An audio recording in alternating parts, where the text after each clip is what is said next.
pitong inumin na akala healthy, pero nakakataas ng asukal.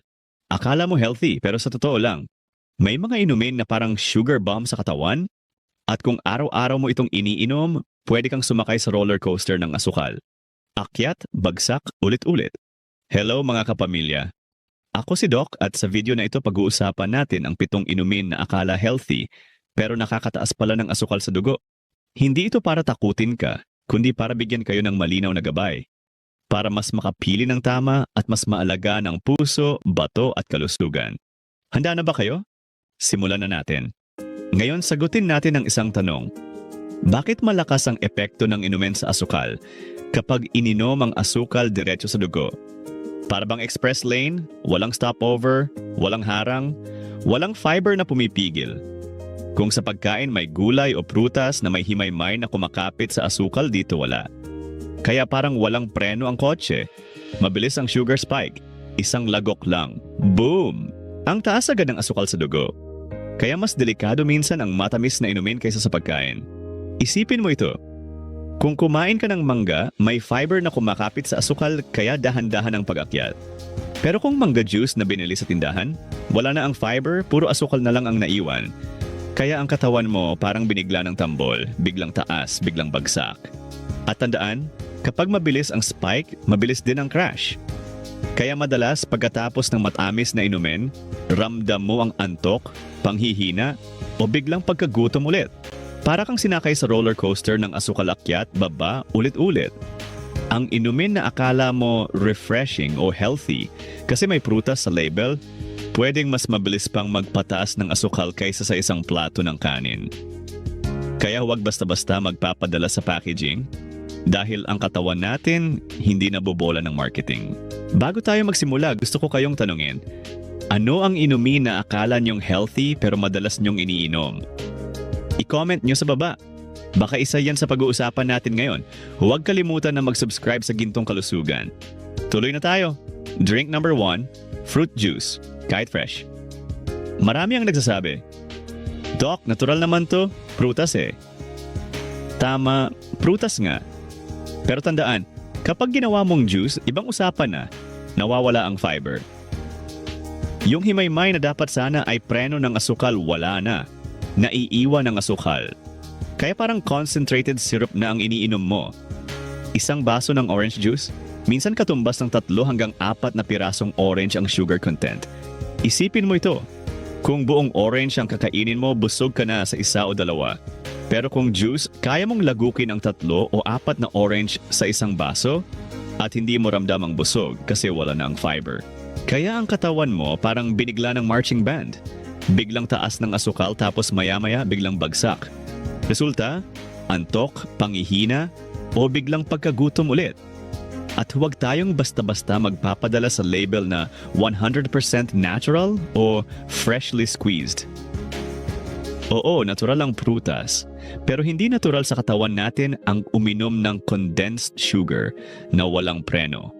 Para kang nag-shortcut sa highway, diretso sa dugo ang asukal, walang harang. Mga ka-GK, ang fruit juice kahit fresh ay pwedeng mas mabilis pang magpataas ng asukal kaysa sa isang plato ng kanin. Kaya kung gusto mo ng prutas, mas mabuti pa. Buong prutas, paas tubig. Busog ka na, may fiber pa, at hindi kayo sinasakay sa roller coaster ng sugar spike. Ngayon alam na natin na ang fruit juice kahit fresh ay pwedeng sugar bomb. Ikaw, mas madalas ka bang kumakain ng buong prutas o umiinom ng juice? Share mo sa comments. Gusto kong malaman kung alin ang mas paborito ng kapamilya natin. Ngayon, kung ang juice ay parang shortcut papunta sa sugar spike, eto naman ang susunod. Mukhang probiotic at healthy pero dessert in disguise. Drink number 2, flavored yogurt and probiotic drinks.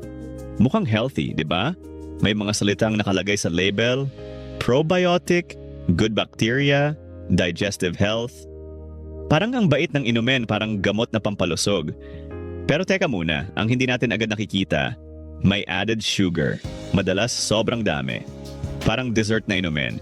Hindi na siya simpleng yogurt, kundi parang milkshake na nakadamit ng healthy label. Alam mo ba, ang ilan sa mga flavored yogurt drinks ay halos kasing tamis ng soft drinks? Oo, ganun katindi. Kaya kung iniisip mong mas safe ito kaysa soda, minsan pareho lang ang epekto sa asukal sa dugo. Isipin mo ito, kung plain yogurt ang kakainin mo, medyo maasim, medyo bland. Pero kapag ginawa nilang strawberry yogurt drink o mango probiotic shot, biglang sumasarap kasi nilagyan ng syrup or concentrated fruit flavor. Ang ending? Para kang uminom ng dessert sa bote. At tandaan, hindi porket may good bacteria ay automatic na good para sa asukal. Para itong barkada na may isang mabait, pero kasama rin ang tatlong pasaway. Oo, may probiotics pero may added sugar na sumisira sa balanse. Isipin mo, para kang bumili ng ticket sa health concert. Pero pagpasok mo, ang tumutugtog pala ay banda ng asukal. Kaya kung gusto mo talagang makuha ang benepisyo ng probiotics, mas mabuti pa. Plain yogurt, plus prutas na ikaw ang magdadagdag. Ikaw ang may control sa tamis, ikaw ang may control sa fiber. Mas busog, mas natural, mas safe sa asukal. Kung ang yogurt drinks ay parang milkshake na nakadamit ng healthy, eto naman ang kape na akala mo pampagising lang pero sugar overload din. Drink number 3. 3-in-1 coffee and sweetened iced coffee. Napaka-common sa Pilipino. Halos bawat bahay may sachet ng 3-in-1 at sa kanto andiyan ng iced coffee na matamis. Pero tandaan, ang 3-in-1 ay hindi simpleng kape. Ito ay halo ng asukal, minsan halos kalahati ng sachet. Creamer, kadalasan hindi totoong gatas, kundi oil-based powder. Artificial flavor, pampasarap pero dagdag chemical din. Kaya isang cup pa lang, sugar spike na agad. Para kang nagpasakay sa roller coaster ng asukal akyat, baba, ulit-ulit. Hindi lang yan, may mga dagdag na sangkap na hirap bigkasin ang mga pangalan. Isipin mo ito, ang kape, natural na mapait. Pero dahil gusto natin ng masarap, nilalagyan ng sobrang tamis. Ang ending? Ang iniinom mo hindi na kape, kundi parang dessert na mainit.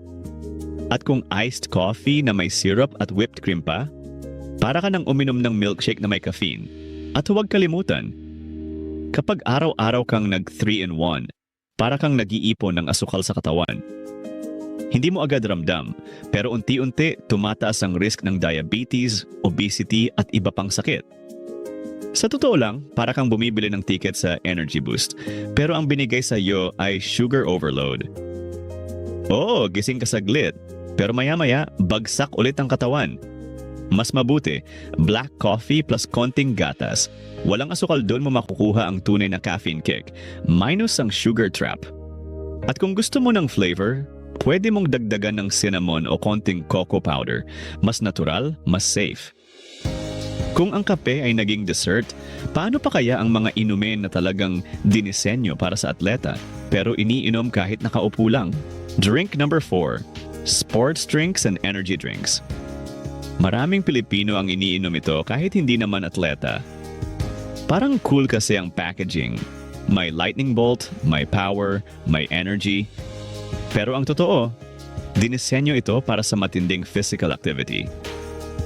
Para sa mga marathon runner, triathlete, o yung nag-e-exercise ng sobra, mataas sa asukal. Kailangan kasi ng mabilis na energy boost kapag ubos na ang glycogen ng katawan. Kung araw-araw mo itong iniinom kahit nakaupo ka lang sa opisina o nasa bahay, direktang sugar overload. Para kang nagbuhos ng soft drinks sa katawan, pero nakadamit ng sports or energy branding. Isipin mo ito, kung nag-jogging ka ng 10 kilometro, baka may silbi ang sports drink. Pero kung naglakad ka lang papunta sa tricycle tapos sports drink agad, para kang nagdala ng fire extinguisher sa birthday candle. Sobra sa pangangailangan. At yung energy drinks, mas matindi. Bukod sa asukal, may caffeine pa na mataas ang dose. Kaya minsan, ramdam mo ang rush. Pero kasabay nito, tumataas din ang heart rate at blood pressure. Hindi biro kung araw-araw mong ginagawa. Ang totoo, para kang bumili ng ticket sa super athlete mode. Pero ang katawan mo, ordinaryong araw lang. Ang ending, hindi energy ang nadagdag, kundi asukal na sobra.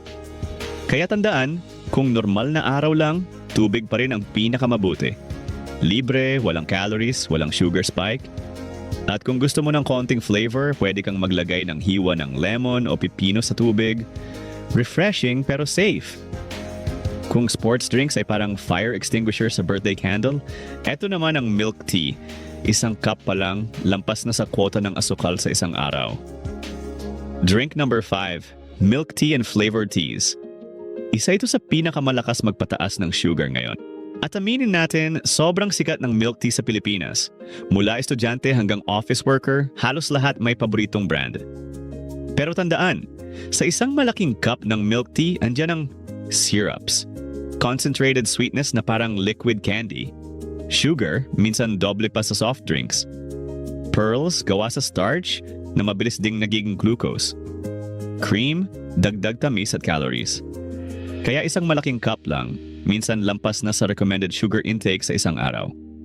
Isipin mo, isang inumin pa lang, kwota ka na agad sa asukal. Sa totoo lang, para kang nag-order ng tea, pero ang dumating ay dessert buffet sa baso. Oo, may tsaa, pero natabunan ng syrup, pearls at cream. At huwag mong isipin na flavored tea ay automatic na healthy. Kapag nilagyan ng honey syrup, caramel drizzle, o fruit concentrate, halos kapareho na rin ng milk tea ang epekto. Ang katawan mo hindi nakikita ang Instagrammable cup. Ang nakikita niya ay biglang sugar spike. Resulta, biglang taas ng asukal sa dugo. Maya-maya biglang bagsak. Ending, antok, panghihina, at madalas craving ulit. Ang resulta, para kang sumakay sa jeep na puno ng asukal, hindi mo alam kung saan ka ibababa. Pero siguradong pagod ka sa biyahe. Kung gusto mo pa rin ng milk tea paminsan-minsan, piliin ang less sugar option. No pearls para bawas starch load.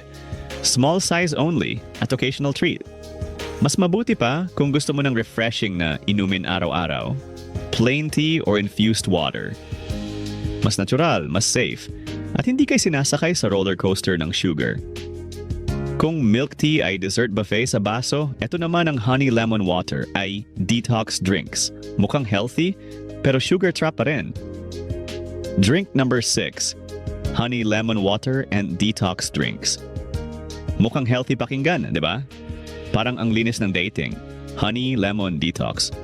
Parang instant reset button ng katawan. Pero tandaan, honey ay asukal pa rin. Oo, natural siya, pero sa mata ng katawan, glucose pa rin ang dating. Liquid sugar pa rin ito. Kapag ininom mo, diretso agad sa dugo, walang preno. Hindi masama paminsan-minsan. Pero kung araw-araw mong ginagawa, pwede itong magpataas ng blood sugar. Isipin mo ito, kung kumain ka ng prutas, may fiber na humahawak sa asukal. Pero kapag honey water, wala na yung preno. Para kang nagbukas ng shortcut papunta sa sugar spike.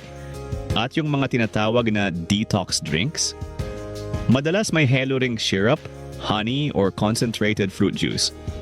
Ang ending, imbes na mag-detox, nag-a-add ka pa ng sugar load.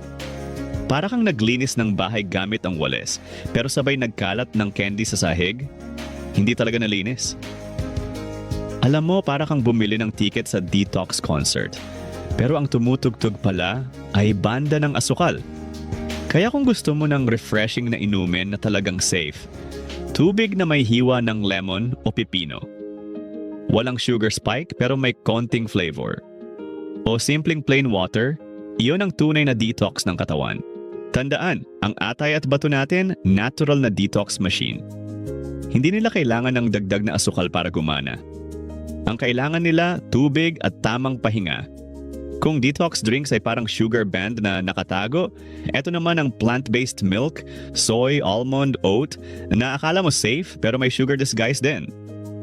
Drink number 7, flavored plant milk, soy, almond, oat milk. Marami ang lumilipat dito, iniisip na mas healthy kaysa regular na gatas.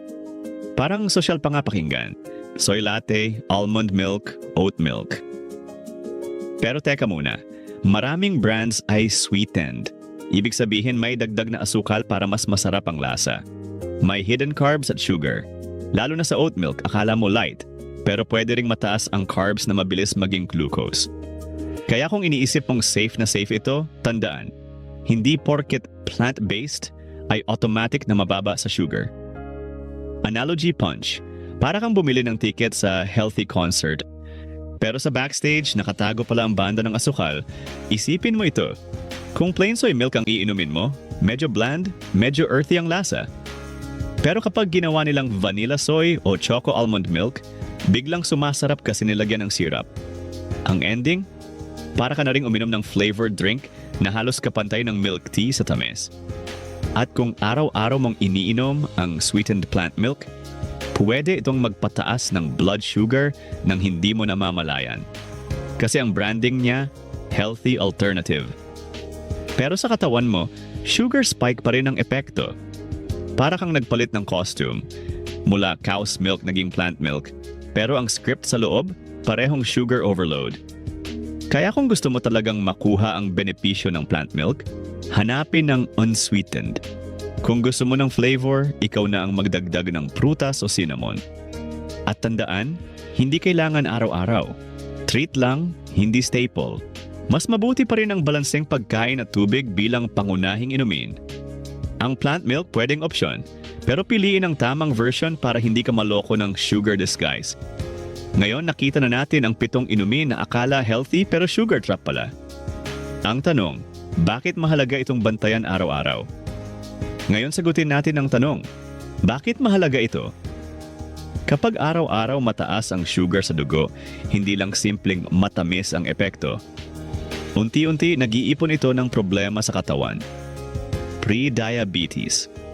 Parang warning light ng kotse. Hindi pa sira ang makina pero kung hindi mo aayusin, tuloy-tuloy na sa diabetes. Diabetes may chronic disease na pwedeng magdulot ng komplikasyon sa buong katawan. Kidney damage dahil ang bato natin parang filter. Kapag laging binabaha ng asukal napapagod at nasisira. Heart disease kasi ang sobrang sugar nagdudulot ng inflammation at taba sa ugat. Belly fat.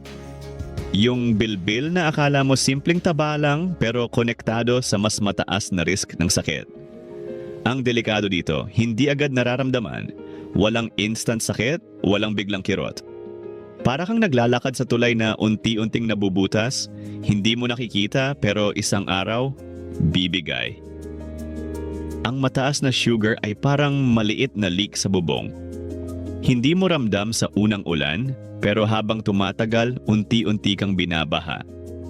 Kaya mahalaga na bantayan ang iniinom araw-araw. Hindi lang ito tungkol sa tamis sa dila, kundi sa bigat ng epekto sa katawan. Tandaan, mas madaling umiwas kaysa magpagamot. Praktikal na gabay. Kung gusto mong iwasan ang sugar trap, tandaan ang golden rules. Tubig ang pangunahing inumin. Libre na, safe pa. Walang calories, walang sugar spike, ha?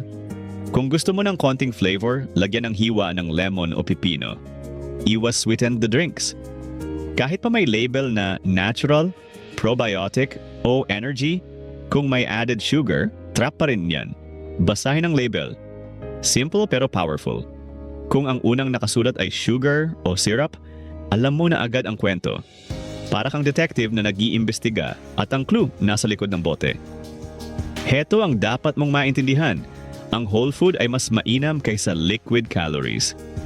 Mas mabuti pa ang prutas kaysa juice, mas mabuti ang gatas kaysa milkshake. Kasi kapag liquid calories, mabilis ang pasok ng asukal, walang preno. Para itong traffic rules ng katawan. Kung susunod ka, smooth ang biyahe. Pero kung palaging shortcut sa sweetened drinks, mabilis kang mauuwi sa traffic jam ng sakit. Kaya tandaan, hindi kailangang maging komplikado ang healthy choice. Madalas ang simpleng tubig at whole food ang tunay na panalo. Mga kapamilya, tandaan, ang tunay na laban sa asukal ay hindi sa kusina ng marketing, kundi sa kusina ng katawan.